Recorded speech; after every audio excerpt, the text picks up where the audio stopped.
Good evening, it's 5 o'clock. I'm Mark Austin, and this is a special edition of the News Hour, live from the central lobby of the Houses of Parliament, as we investigate the Westminster Accounts.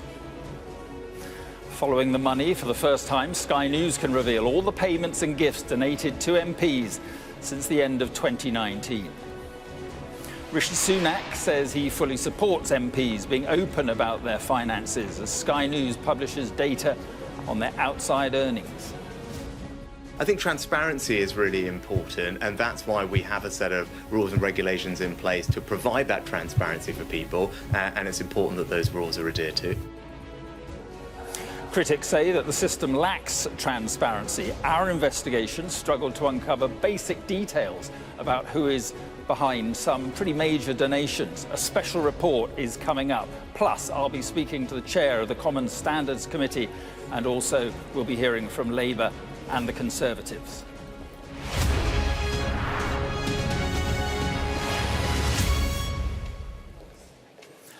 Good evening, welcome to a special edition of the News Hour. Tonight I'm at the heart of Westminster in the central lobby of the Houses of Parliament. It's the workplace, of course, for our MPs, and it's their finances we're focusing on this evening as we try to analyse who the top donors are to individual politicians. It's the latest phase of our investigation into the Westminster Accounts. Plenty more on that to come throughout the course of the next hour. But first, within the past few minutes, the Health Secretary, Steve Barclay, has been on his feet behind me in the Commons, updating MPs on government plans to ease pressure on the NHS.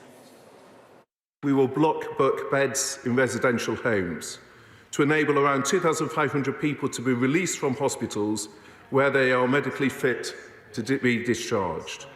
When combined with the ramping up of the 500 million discharge funding, which will unblock an estimated 1,000 to 2,000 delayed discharge cases, capacity on wards will be freed up, which in turn enables those patients admitted by emergency departments to move to wards, which in turn unblocks ambulance delays. Our second investment today is more physical capacity in and around emergency departments.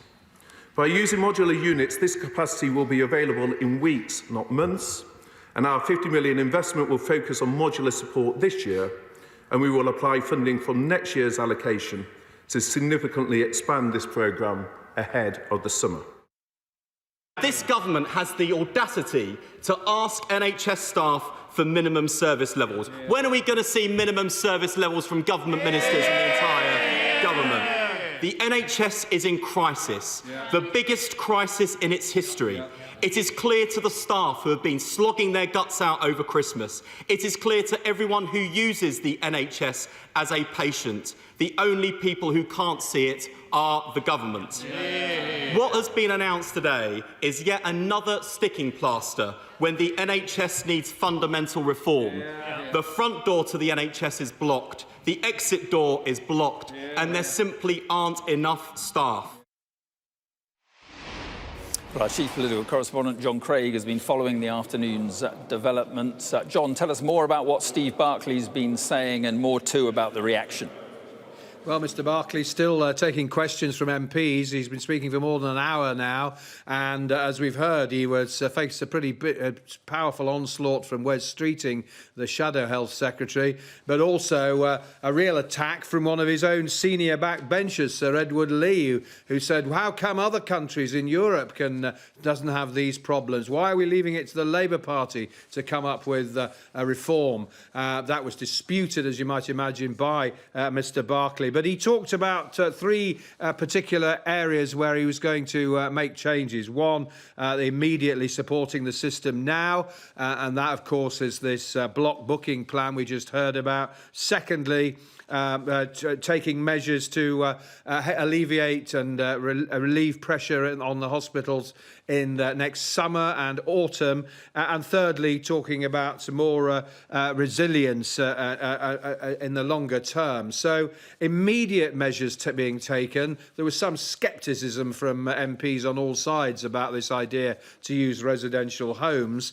But earlier in the day, Mr Barclay held talks with trade union leaders to try and and break the deadlock in the various NHS strikes that are happening over the next few weeks. Well, there was no progress at all, really, despite the fact that Mr Barclay told MPs in response to Mr Streeting that he wanted to work with the unions.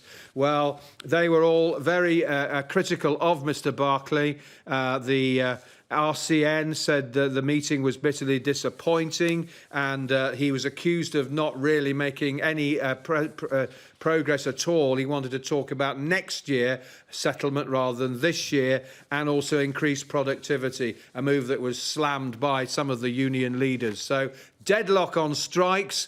They go ahead, but some emergency measures announced by Mr Barclay in the Commons, but it was branded, a phrase we've heard in the last few days from Labour, sticking plaster was what Labour claimed they were. OK, John, thank you very much indeed. So let's turn our attention to the main reason we're here in the Houses of Parliament tonight. Trades unions, the state of Qatar, and a little-known business in Hertfordshire are among those who have given most to individual MPs since the last general election. Sky News and Tortoise Media have launched the Westminster Accounts, a major project designed to shine a light on how money flows into politics. Now we can reveal for the first time all the money, the payments and gifts external organisations and individuals have donated to MPs since the end of 2019. It's all legal, and all the information has been publicly, properly declared. But as a result of today's revelations, MPs have been accused of failing to provide sufficient transparency after our investigation struggled to uncover basic details about who is behind some major donations. Our Deputy Political Editor, Sam Coates, has this exclusive report. The Westminster Accounts, a new way to follow the money through our political system, giving you the chance to track your MP and who gives to them. Yesterday, we revealed which MPs earn the most from second jobs and triggered calls for change. The more transparency, the better. Today, the men, women and businesses who put their money into Westminster. Too long just part of the Punch and Judy of our politics. They're paid by the union barons and they're proud of it. The simple truth is that they are the party for the tax dodgers, not the taxpayers. But the reality of who gives to our MPs is far more complex than the game playing suggests.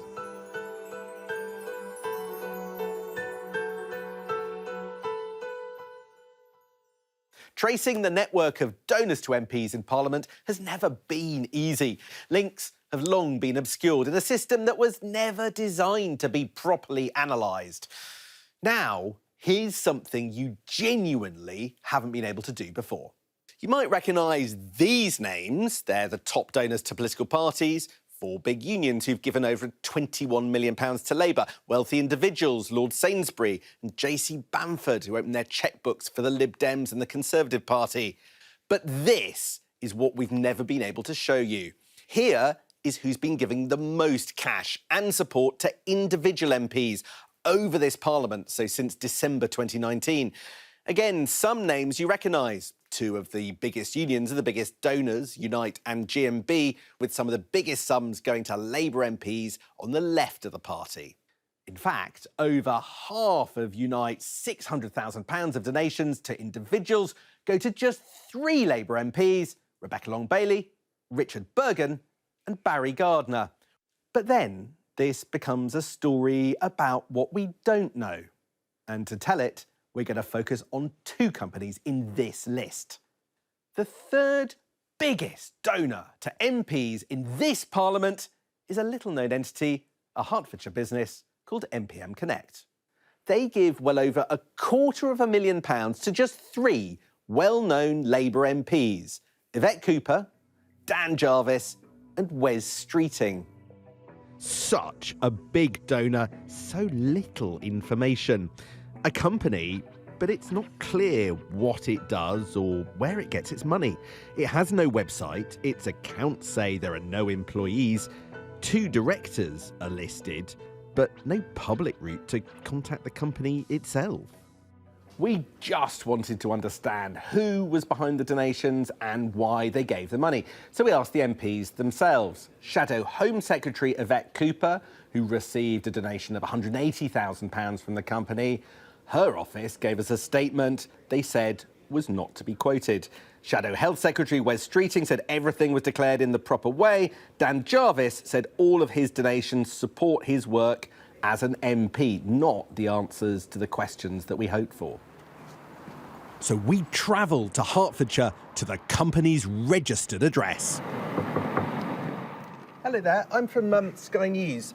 We're trying to get in touch with people from MPM Connect. This is the address for MPM Connect.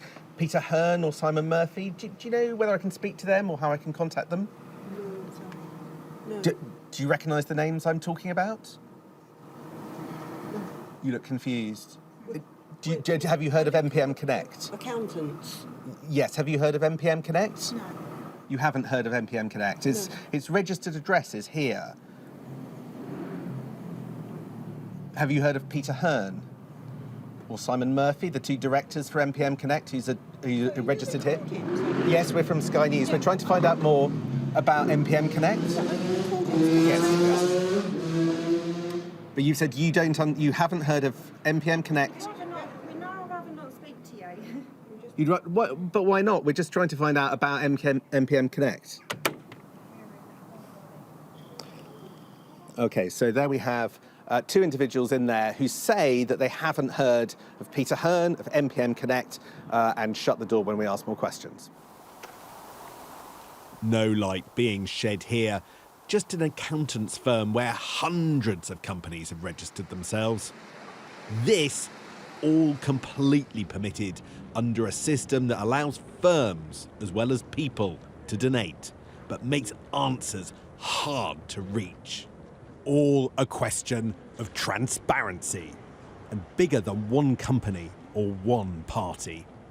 There are examples in this leaderboard where the data alone presents us with a straight-up mystery. Here is the case of IX Wireless.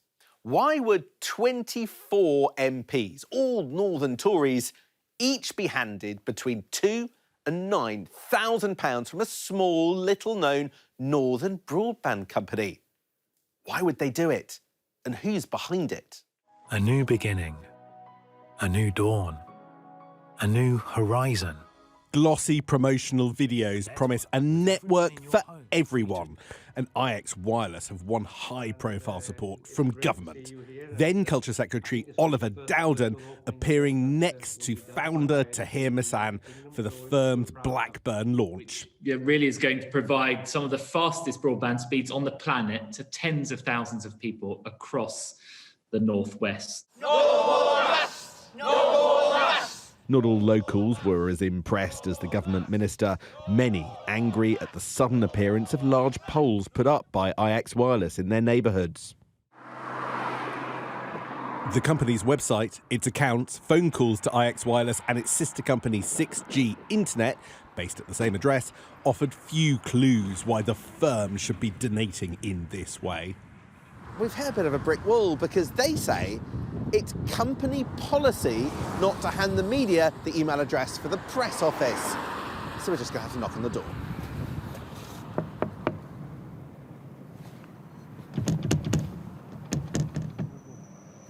There's nothing identifying any company whatsoever. The floor looks pretty damp. There's really no sign of life. It doesn't look like there has been for some time. No answers, so I called the number on their website. They immediately confirmed this was the right address. I'm calling from Sky News. My name's Sam Coates. I'm just trying to get in touch with somebody from IX Wireless to answer our questions. I'm actually standing outside Ribble House and there doesn't seem to be anybody here. She sounded unsure. Are you inside Ribble House? She said there will be and that she'd find someone to answer my questions, then put me on hold. Thank you for holding. After a while, I was told there was nobody who could talk to me. Is anyone in there? Does anyone work in there? No answer. She asked me for my details and said someone would be in touch. The call never came. 24 Conservative MPs have accepted donations from IX Wireless. One has since defected to the Labour Party. Christian Wakeford described how he applied for campaign cash to fellow MP and head of the Northern Research Group, Jake Berry. When it arrived a month later, they were told to register it from IX Wireless. Before you were told that the donation had come from IX Wireless, had you ever heard of them? I'd never heard of them, no. Literally the first time I'd ever heard was that email saying this is who you need to put against the register for the donation. Jake Berry declined to answer what his relationship was with the firm and its founder, Tahir Masan. The Westminster Accounts project was designed to show us who gives and help us to understand why.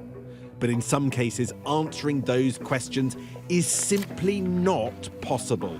The current system does not make it easy to follow the money, and MPs can choose to avoid the most basic questions. I think the basic assumption of most MPs is that if they're following the rules that they've been told to follow, they've made their declarations. But I think there's a bigger question here. Is that transparency actually sufficient? If an MP is asked for more information, should they feel that actually that is something that they're willing and able to give? Do they actually know the answer to some of these questions if they've taken money from a company that they don't necessarily know how that is funded? I think that's actually quite important. MPs tell us the rules on donations give us transparency, but just following those rules has left so many questions unanswered and absence of information. The most important donations go to the most important people who have the biggest sway over our lives. Leaders, past and present, under the spotlight tomorrow as we continue to examine what's in the Westminster Accounts. We'll be talking to Sam Coates in just a moment, but first the Prime Minister says he fully supports transparency in politics following the launch of the Westminster Accounts investigation. So far, we've revealed for the first time all the money, payments and gifts external organisations and individuals have donated to MPs since the end of 2019. The Prime Minister, Rishi Sunak, says it's absolutely right that MPs disclose donations and their outside interests. I think transparency is really important for the healthy functioning of democracy. It's absolutely right that there's disclosures around donations and outside interests, and transparency is a good thing, and I fully support it. Is it right that six-figure sums are being given to MPs? I think transparency is really important, and that's why we have a set of rules and regulations in place to provide that transparency for people, and it's important that those rules are adhered to. Let's get more then from our Deputy Political Editor, Sam Coates, who is here now. Let's talk then specifically about donations. How transparent is that system in reality? Well, I mean, you watched the film that we played just a few moments ago, and one of the things about our system is that it is perfectly legal, perfectly proper, that individuals should be able to give money through companies. But the question then comes that if MPs say the system is transparent, do we have the right to know, for instance, who is controlling the company, making the donations? Why are they doing that? Can we ask them questions? And that's where we came up against a little bit of a roadblock, because you have people who absolutely properly follow the rules, but still you can't really get to the bottom of what's going on. And I think that's the issue that really is at the heart of the film. And there is a bit of breaking news today, Mark, because as you saw in that film, you had donations from a company called MPM Connect to 3 Labour MPs, Yvette Cooper, Wes Streeting and Dan Jarvis. And we tried, in the process of putting that film together, to ask them what was going on. And essentially we were rebuffed. And Yvette Cooper even gave us a statement that she said wasn't for quoting. And that sounds a bit silly, and in many ways it is. But the point is they didn't really elaborate at all about what was going on. Since that film has started running on Sky News this morning, in the last couple of hours, all 3 of them have put out a statement that actually do take us quite a lot further. Yvette Cooper, Dan Jarvis and Wes Streeting all reveal that an individual, a businessman called Peter Hearn, is the owner of MPM Connect, that Peter Hearn is behind the donations, and that MPM Connect, they say, completely legitimate company, it's an investment company. So there we have it. Those are the kind of details that we were seeking, that we couldn't get answers to when we knocked on the door of the accountancy firm where that firm is registered, and probably more importantly, when we approached the MPs themselves. One additional detail, Wes Streeting, we understand, went to the same school as Peter Hearn. I think they're slightly different ages, so at different points, but nevertheless there's that link as well. And I think my reflection on this would be, it's sort of taken probably a little bit of public embarrassment to get the MPs to engage with our questions. I suppose I've got a very simple question, which is why couldn't they have done it earlier? OK, we're going to talk to Chris Bryant about that in just one moment. But just broadly speaking, the reaction of MPs who've returned to this place today. So you have the Prime Minister talking about the importance of transparency today, Keir Starmer talking about the importance of transparency yesterday, some other figures perhaps more effusively welcoming, who are MPs, welcoming the Westminster accounts. I think it's fair to say that there's been a mixed reaction from parliamentarians themselves. In private, quite a lot of them are quite critical. They say, actually, that we're guilty of clickbait journalism. This is contributing to the toxic atmosphere of Parliament, because essentially what we're doing is we're putting big numbers out there and people might think that they're taking these sums in their pocket. Actually, I think I would argue, Sky would argue, that what we're trying to do is understand more clearly what's going on. Things are very carefully labelled in the public tool that you can access. But more generally, I think there's a conversation about money that sometimes MPs, not actually your next guest, Chris Bryant, but some other MPs perhaps shy away from. And that doesn't help the debate. That doesn't help public understanding. And it's in the vacuum that's allowed to grow up that misunderstanding does happen. And it's that we're trying to challenge and to combat. And I think what is interesting is that we have done this exercise, but I think a little bit further down the track, I think some in Parliament want to do this exercise as well. I think some MPs want a searchable, transparent database in the way that Sky News and Talks Media have produced this week. It's difficult, it's hard. We've shown it can be done. You can't do it without breaking a few eggs, but we've had a go with a public and transparent methodology and put it all up for everybody to have a look, to criticise, to have a play with. But I think what's really interesting is this starts to nudge along Parliament's process to doing it itself. That really would be That's the point. I mean, the point to make is it's not a witch hunt. This stuff is properly declared. This is an attempt for more transparency. That's the point. It absolutely. So, exactly. Yeah, exactly. So let's bring in Chris Bryant, Chair of the Standards and Privileges Committee. Freezing cold. So just, I mean, do you think that it is helpful to pull all this stuff together in one database? Yes. To make it much more easy for the voters to understand? Yes.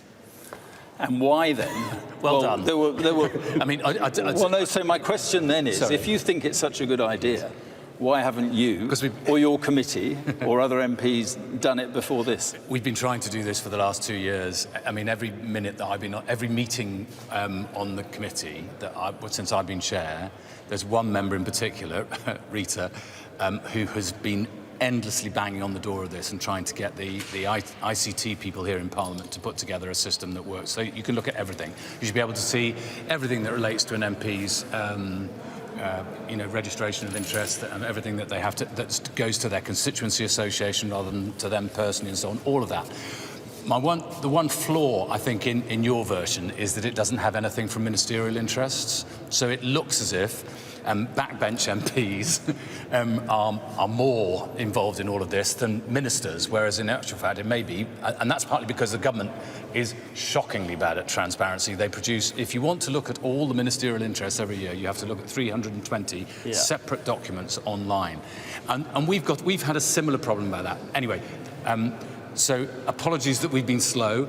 We've been trying to get the House to make it its #1 priority, and it is now, and it was when we had our meeting in November, and I hope that by the summer we will have a fully all-singing, all-dancing system, but I want it to include the ministerial stuff as well. Right. I mean, because on the face of it, MPs are saying to us, but it's already transparent. But when you delve into it, it's not really, as Sam found with this company MPM Connect. You know, we couldn't find the I didn't see about that one. I saw the other one that you had IX Wireless, but this is a company, I think, donating mainly to Labour MPs. Couldn't find the staff or website.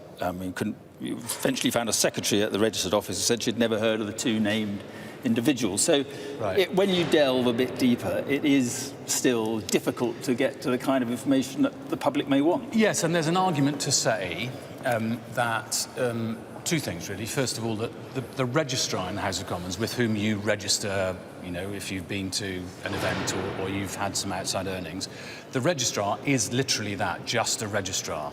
As they're constructed and as their office is constructed, they simply register things. They don't have the power to investigate.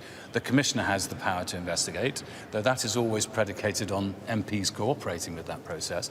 And there is an argument to say that if you really want to make sure that this is, you know, all singing and all dancing and all the transparency is out there, then you need to give the registrar a bit more power to be able to investigate. The other thing is, we could have a system where, at the moment, what you do is, I've just had a book advance. I send an email to the registrar saying that it's from such and such person, I received it on such and such a date, it's so much time and so much money. And sometimes they'll come back to you and say, oh, can you give us the address, and have you done this through your agent or not?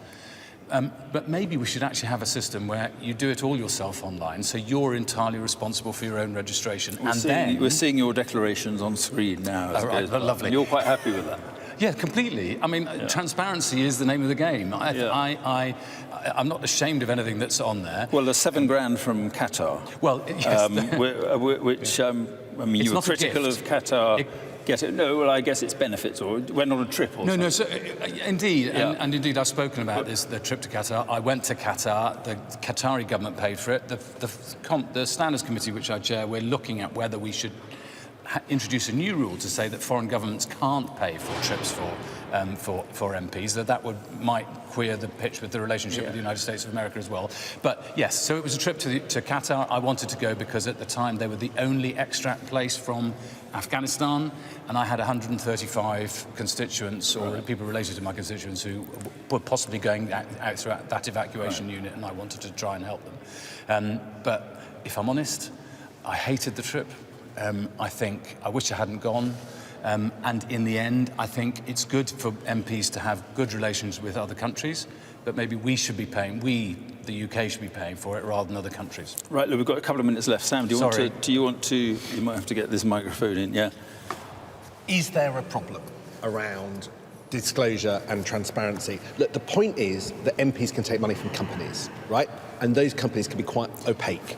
Is there an issue? So two things. Take money from companies, that's a big term. So there's, I think you're meaning donations to constituency parties and elections. So that's not money that goes into their own pockets. And I think it's important to disaggregate these things out. That's one thing.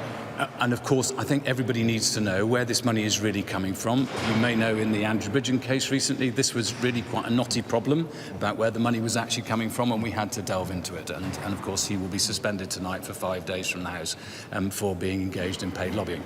But is it too easy for MPs to take donations from companies and then for the company itself to be really quite murky, quite indistinct, very hard to trace the source of the money, and actually, because of that, we don't really have the transparency that we keep being told that we do? I haven't come across that until you did this. So it's a well done you. Sorry, I'm sounding really patronising. I don't mean it that way. I think transparency is in everybody's interests. Actually, I go back to a point I made earlier. The people you really want to know where their financial transactions are government ministers. If they're going off on jollies... we may well get round to that. Well, but that's the bit that's missing at the moment, and because they're the people who actually make decisions. All I do is I shout at people who make decisions. Yeah, well, we've spent months doing this, so we'll No. But I've got a point here. And it may be that the House authorities need to come to you to look at what we can use from what you've done that might just shortcut the system so that we can do it more effectively. There is and I'm conscious I didn't fully answer Sam's question. Of course, it shouldn't be opaque. the whole point of the register is that it should be absolutely clear, and when anybody engages in their business as an MP, if they have a financial interest, they cannot lobby on behalf of that financial interest. Absolute rule. It's been there since 1695 in the Orphans Bill. Right, and the changes that are coming in March, and you know, paid work for MPs as parliamentary advisors and strategists and so forth. All go. Does that go far enough? No, it could probably go further. I think some of us would like it to go further, but this is where we got to, because in the end the motion has to be tabled by the government. I think that undoubtedly there are some people in the country who believe that no MP should have any second job of any kind whatsoever. I'm not sure that quite works, because everybody then goes, apart from a doctor or a dentist or a nurse, or maybe a farmer if they're in a rural constituency. Oh, and of course it's fine to write speeches and articles, or give speeches and articles and write books and things like that. So we found it really, really difficult to come up with a better system. Then, for me, the key issue is, if you have any kind of financial interest outside Parliament, do you abuse it? Or do you abuse your position as an MP to pursue that commercial interest, because that is a conflict of interest? For me, that is the single most important part of everything that I've wanted to try and sort of clean up about. But you only get to know that if you have full transparency, and not, you know, murky, cloudy transparency, full, unopaque, opalescent. No, that's wrong. I don't know what word. But just finally, I mean, should it be down to us and Sam and the tortoise, and so, you know, to do this? It should be down to you. I mean, yes, you look after your own regulations. Slow. But what, I mean, it could have been done years ago. Well, I'm not sure. I mean, our register, at least, you can go online and you can, if you type in Chris Bryant, Register of Financial Interests, it will all come up. And indeed, I think They Work For You has a version which keeps your previous register as well online. And there's an argument for us doing that in the House, or so that it's all constantly collated. We've also changed the rule so that from the 1st of March, if you have an outside interest, you can't, that lasts, as it were, for 12 months rather than 6 months at the moment. So we are tightening up the rules. I'm aware there will calls for more tightening. I'm aware Peter Bottomley is here. So, in fact, we could actually just talk now to thanks very much indeed. Am I dismissed? Chris, yes, thank you very much indeed. Peter Bottomley, thank you very much indeed. Now, you're well qualified to talk about this, as not because of all your sort of donations so forth, so I don't think there are that many. I think it's 0. But you've been in the House for, 40 or 50 years, or coming up for 50 years. What do you think of this idea that we have done to bring all this onto one database so that the voter gets a better idea of what's going on? It's a good idea to bring things together. I think the House ought to do more of it, or the House Commons Library could do it. And if I may say so, it's not generally from a politician to criticise the media, or it's better the other way around. I think you've made a bit of a hash of it. So, in what sense? Well, for a start, people who made donations to help someone get elected, it's not giving money to an MP, it's helping a normal thing. Yeah. Secondly, I think it's important that people are willing to contribute to political parties and political campaigns. And I think that, for example, when you have a leadership campaign, whether a Tory one or a Labour one, people need to be able to get in touch with members, where they get that money from.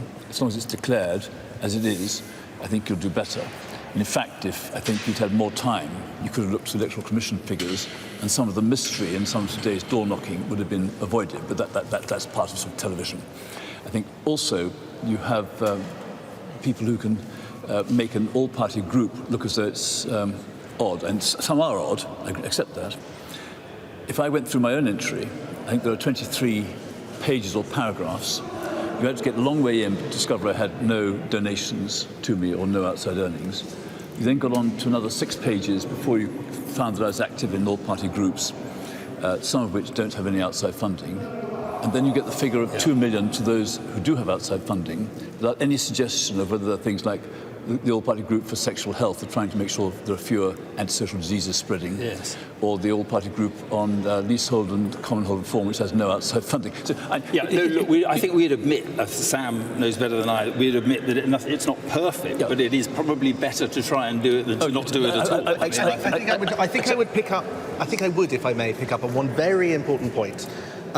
We absolutely, in this tool, you said that we conflate donations to constituencies. We absolutely make clear before someone's an MP. But we make clear that donations do not go into people's pockets in this tool, and that donations are there in order to support campaigning. And it says it all. That was the criticism. I'm not attacking, and I'm not criticising. I'm just saying it was the point that you made at the start. It could be done better. In the same way, if you take an article from The Guardian on Saturday about John Stonehouse, the headline was that he was a Tory MP, helped make the way for other Tory students. In fact, he was Labour, didn't matter.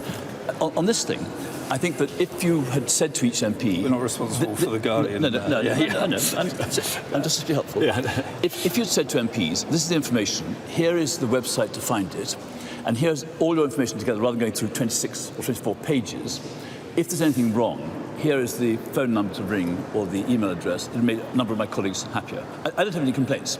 And even if I had interests or outside earnings, I wouldn't have a complaint either. Because I recognise the role of the media is to make available to all what's known to a few. Or if it's known in different places, how you put it together. So I accepted that and I welcomed that, and I said we ought to be doing it ourselves to make it easier for you. There are some other things where I suspect that a little bit of simple research or talking to an old fogey like me could have helped make the thing more practical and more useful to listeners and viewers. For example, one constituent, a serious constituent, came to me and said, "How much you paid?" Well, I'm very tempted to say, go back to the Sky website and you'll find the link where it says £84,000 if I took the full salary. So there are all sorts of ways one could make life easier, both for you as media, to those who listen and pay attention and concerned. But that detail is on there. I'll take, well, off air if you like, I can take you through my own entry, which I found, and you tell me which bits are relevant and who's going to spot the ones that they come to. It's not a criticism. You're trying to do a very difficult job. But your criticism, essentially, people aren't reading the captions. Is it our fault that you think that people aren't reading the captions? If your editors would let you, I could actually open up the entry now and take you through page by page. But my main point of coming on is to say, well done. What you're doing is important. The way you've done it could be improved. And I think if you did that, it would be more useful for your role in making information available to people, and also in checking whether people, like one or two foreign governments, are actually giving what would most people be seen as freebies to go somewhere interesting and pleasant, rather than doing some things which I used to do, which is go somewhere unpleasant and dangerous. And for example, I nearly got killed in El Salvador at Oscar Romero's funeral. That was the all-party group on human rights. All-party group, if someone had provided £25,000 and I was one of the three who went, that was like Peter Bottomley got £8,000 to go to Central America. Well, the fact that Martin Bell was standing beside me at equal risk, and so was his cameraman, and probably Sky were there too, wouldn't come out. So it's difficult. Yeah. The key points I want to make is do donate to political parties, do be open, and do make sure the information is available to all. Quite. It's good for the system, good for votes and so forth. Very quickly, word on second jobs. Yeah. What do you think should be the position on that? I think people misunderstand the second jobs issue. I don't have one at the moment. I'm at the sort of stage where I don't have need to, and my professional qualifications are a bit out of date. I was a fellow of the Institute of Personal Management a long time ago. What I think is you want to draw people into politics from all kinds of roles. So I had a friend called Peter Thurnham, who, when he was made redundant, bought 2 machine tools, built up an engineering business. Someone said, we need people like you in Parliament, and we certainly do. Should he have given up the business he built to come in? Should you have said to James Callaghan, when he was in his later stages, he was a farmer, you can't have a farm? Or Michael Foot, you can't have income from royalties? What I think is wrong is to use the House of Commons role, being an MP, as a hiring fare and go and get a job because you're an MP. I think that should be banned. It is banned in most ways. But to say to people, we don't want you to be a practicing lawyer, or we don't want you to be a practicing dentist, or we don't want you to be writing books, or we don't want you to... Anyway, a third of government MPs are ministers. That's a second job. So I think that it's not simple. I wouldn't go for the make myself popular and ban them. I would say invigilate and let people know about them. In fact, you could say, if you're going to have a second job, in your election address, put down, I'm going to continue working as a X or Y or Z. Okay. Well, look, it's good of you to come on. I mean, a few things you'd, have a look at, but broadly, it's a good idea. It's a good enterprise. If anyone wants to come and ask me how they can do it slightly better, I'd happily give my information for free. Okay, well, listen, thank you very much indeed. We better get a Labour view. Rebecca Long-Bailey is right behind you, so thank you very much. Sam, stay with us, because... well, I mean, Rebecca, what do you think of in principle of bringing these things onto one database? I think it's fantastic. I think transparency is long overdue. Of course, we've got our register of financial interests, but it only goes so far in shining a spotlight on where donations come from and to what extent MPs are remunerated for outside activities. Yeah, now we will very shortly have all your registered donations and so forth on the screen.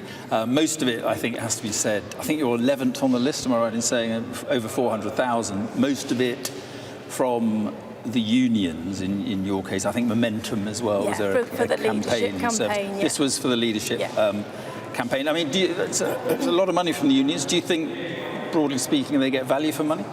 They certainly do, and I think it's important to note that when we were going through the Labour leadership campaign, I wanted to shine a spotlight on party donations, and I asked all of the other leadership candidates to publish their donors list before they were expected to do so by the party, because I think it's important for our members and our constituents to understand who funds these campaigns, because that shines a light on what kind of MP you are and what kind of leader you were meant to be in the future. And of course, I was proud that all of my donations came from trade unions and Labour members who believed in what I was setting out as a vision. They wanted proper rights for workers, decent living wage, and to tax the super rich fairly so that we could fund our public services properly. And it's also important to note on the issue of trade union donations that they are the cleanest money that can be found in politics. They come from democratic member-led organisations. The same can't be said of certain other donations that are made to various MPs that come from particular companies or particular individuals who have certain private interests. But that's not to say that money from individuals and companies is not clean money. I mean, it's not to say it's not clean money, but it comes with strings attached, shall we say. So trade unions donate to the Labour Party because they set up the Labour Party. It's what we all believe in as a trade union movement. From particular individuals and particular organisations, there could be strings attached. So, for example, Rishi Sunak received £530,000 as part of his leadership campaign. Over a quarter of that came from oil, gas companies and aviation individuals with particular interests. Now, there are no details as to what they expected from the Prime Minister when he became Prime Minister, but of course the question needs to be asked as to why we haven't seen the real action required on the energy crisis, why action hasn't been taken stringently enough on the super profits of big energy companies, and why we're not seeing the action on climate change that's needed. All right, look, I just want to stick on this issue at the moment. And on second jobs, Keir Starmer seems to be quite clear that he wants to ban second jobs. He doesn't seem very clear about the instance of David Lammy, who has money coming in from speeches and media work and so forth. He didn't seem very clear at all about whether he should be stopped doing this work. So what is his view? What is his view? What is your view? Well, my own personal view, I mean, I don't receive any external earnings outside my MP salary, and I think that being an MP is a hugely privileged position to be in. There aren't enough hours in the day to do your job as an MP properly, let alone take on a second job. So I would ban second jobs, and I think Keir was right to say that. Now, in terms of ambiguity, shall we say, there are arguments that are put forward that certain individuals should be allowed to keep up their professional qualifications. I was a lawyer. I chose not to do that because I wanted to give my all to my job as an MP, and I sacrificed my old career to concentrate solely on this one. But if you're a nurse, for example, I don't think there's an argument to say that you couldn't, in your holidays, for example, go in and help out at your local A&E department. But when that becomes a diversion to your job as an MP, it's not right. So I would go forward saying that we need to ban jobs, second jobs for MPs categorically. Sam? Just following up on that.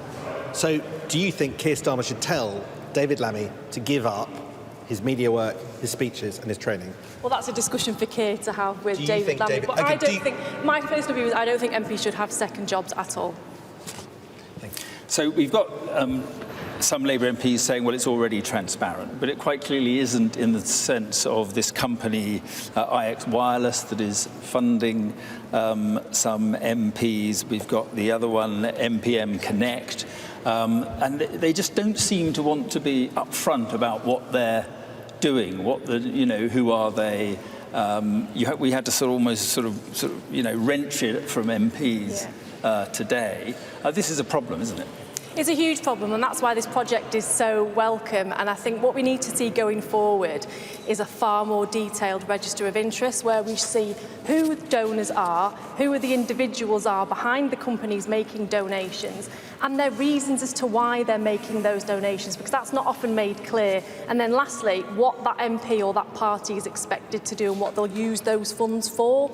OK, so just one more. Yeah. Today, Yvette Cooper, Dan Jarvis, Wes Streeting all came out and told us the details that we've been searching for weeks about the company giving to them.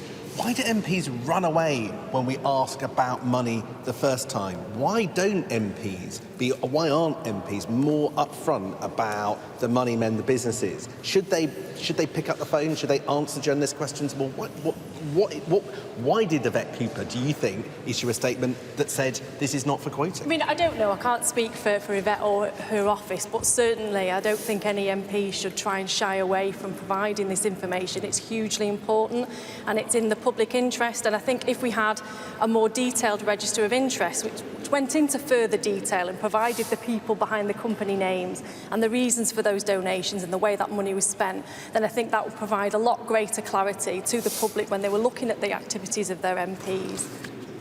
OK, Rebecca Long-Bailey, appreciate your time. Thank you very much pleasure. indeed. Sam, just a quick last word from you. So what do you make of what the MPs are saying? Well, I think what's really interesting is just the great big sweep of views. You had Rebecca Long-Bailey there basically saying ban all second jobs, including David Lammy's. You had Peter Bottomley saying, look, it's important to have a diversity of thought, a diversity of occupation inside the House of Commons. And that's one of the big problems here. It's actually the subject of a very big party divide. The Labour Party in general want tighter rules. The Conservative Party, most of the outside earnings going to Tory MPs, 15 of the 17 million. So that's one of the problems here. But there is a sort of bigger cultural thing. It's going to be I'm very interested to see whether the project to do something a bit similar to what we've done ever actually comes to fruition by the House of Commons. Because although Chris Bryant might want it, his Standards Committee might want it, there are people who are going to be nervous about having our kind of thing endorsed by Parliament. So it's going to be very interesting to see whether the attitude of MPs allows greater transparency in the weeks and months to come. OK, interesting stuff, Sam. Thanks for being with us. And here's the QR code that you will want on screen now to use our tool and to discover how much money your MP gets on top of their salary, along with any others you may be interested in. It's all in the Westminster Accounts from Sky News and Tortoise Media.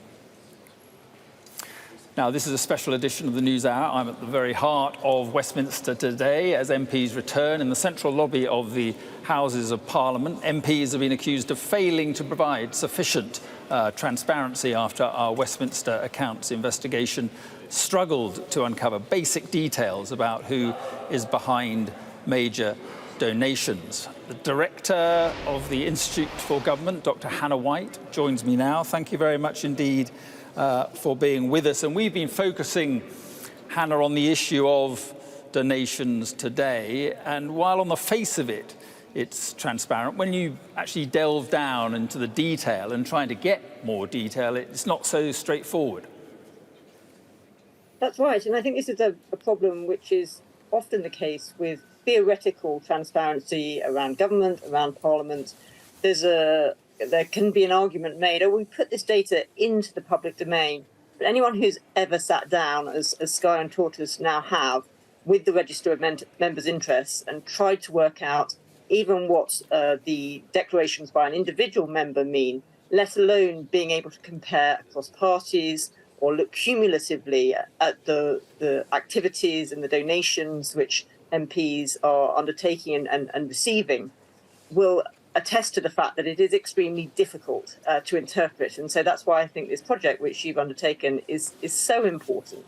But I think that the problematic thing is that for years, the House of Commons has been saying that it recognises this and that it's going to do something about it, but it's never been a priority. And so hopefully this project can help put some impetus behind actually those promises being fulfilled. Well, that's the point, isn't it? I mean, it's one thing to do the database that we and Tortoise have managed to do over the last few months. It's quite another, as Sam was saying there just at the end, for the Commons to start doing something about it in a meaningful way. And you don't think, well, he didn't think the chances were that good, certainly in the short term. Well, I think you've highlighted one of the key problems at the moment, because there is an imbalance between the parties in terms of which members are making the most from external donations and external activities, with the Conservative Party members receiving the bulk of that money and the Labour Party much less. While we have a Conservative government and Conservative MPs have a controlling interest in all the committees of the House of Commons who determine questions like this, the chances of this being prioritised for change are less good than they would be if the tables were turned and we had Labour government and Labour majorities on those committees. But I think there's also some culpability here for the House of Commons administration, because the register of members of interest is maintained by officials. The digital capability to improve the sort of machine readability, the accessibility of these entries that MPs make is something that the House of Commons administration could choose to prioritise and to take forward, because it is something that House of Commons committees have talked about doing. But it seems clear that a judgment has been taken that this isn't a political priority, and so that has not been prioritised on the administration side. And I think that, as I say, there's culpability, there's political culpability, but I think the administration could also have done more to say, well, this has been brought up by committees, it's something which we are going to invest in and take forward. Yeah, I mean, it's interesting, you talk about Labour. We have found today some Labour MPs have been reluctant to give us more detail, more than they have to under current rules. Why do you think it is that MPs on both sides, to be fair, are reluctant to offer more detail? Well, I think from thinking about it from an individual MP's point of view, they probably are hoping that, even if they have nothing to hide, they feel, explaining themselves on this sort of stuff isn't a big priority. They've got other more important political priorities, constituency priorities, and maybe if they ignore the annoying journalists for long enough, they'll just go away. It's not necessarily that they've got something to hide. It just doesn't feel like a high priority for them. But that's why I think that, the effort needs to be put in by the administration, and the political parties need to say, look, this actually is a priority for us. We want the public to be able to access this information, which in theory is in the public domain, but just can't be understood that easily. And so that is something that it should be made a priority, so that MPs don't have to think about it. MPs don't have to engage individually with journalists, because journalists, members of the public, anyone can just look at either the sort of tool that you've produced or a version of it, as you say, endorsed by the Houses of Parliament, which would just present this information. So it's not something they have to worry about. There is some tightening of the regulations on the way, as we were discussing a little earlier with Chris Bryant, and, MPs being paid to act as parliamentary strategists or consultants is going to be against the rules. Do you think that goes far enough, or is there more to do on that? Personally, I'm a little sceptical that really goes far enough. I mean, yes, MPs will not now take jobs which are titled parliamentary strategist, but there are many ways to skin a cat and many ways to draw a contract.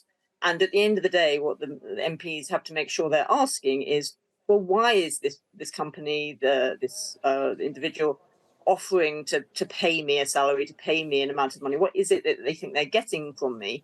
And if the answer is something which is by virtue of my position as an MP, then it's probably not appropriate. Just saying, well, you can't take a job with this title, I don't think goes far enough. My personal view is that there ought at least to be limits on the amount of time that MPs can spend on outside interests. Where that amount of time, that limit is drawn, is a political question. But unfortunately, in my view, the view that the Standards Committee, chaired by Chris Bryant, took when they considered this question recently was that it was just too difficult to ask MPs to record the amount of time that they were spending on outside interests, and that was too onerous, and that therefore couldn't be done. My view is if they have the time to spend on outside interests, they should have the time to document the time that they're spending. And where do you think we'll end up on second jobs? So, I mean, I think, as you say, the rules have just been tweaked around second jobs. I think that many members of the public would be surprised at how limited the change has been after the Owen Paterson affair. There was a lot of outrage about the amount of time that certain members were spending on outside interest, and the House of Commons passed a resolution to say it was going to place limitations. Now, I think most members of the public listening to that would have thought that those limitations would have been going further than just a restriction on taking jobs entitled parliamentary strategist. And I think the next time a scandal emerges in this space, and it will, the public will be further disillusioned when it discovers that an undertaking that the House of Commons gave to sort this out for itself has been quietly shelved. OK, Hannah White, thank you very much indeed for coming on this evening, and thanks very much indeed for helping us with what we're trying to do. Appreciate it. So there we are. It's the Westminster Accounts. It's on the Sky News website. Much more coming up. This is the News Hour, and after 6 o'clock we'll have more on the Westminster Accounts, a major investigation into the money flowing to MPs.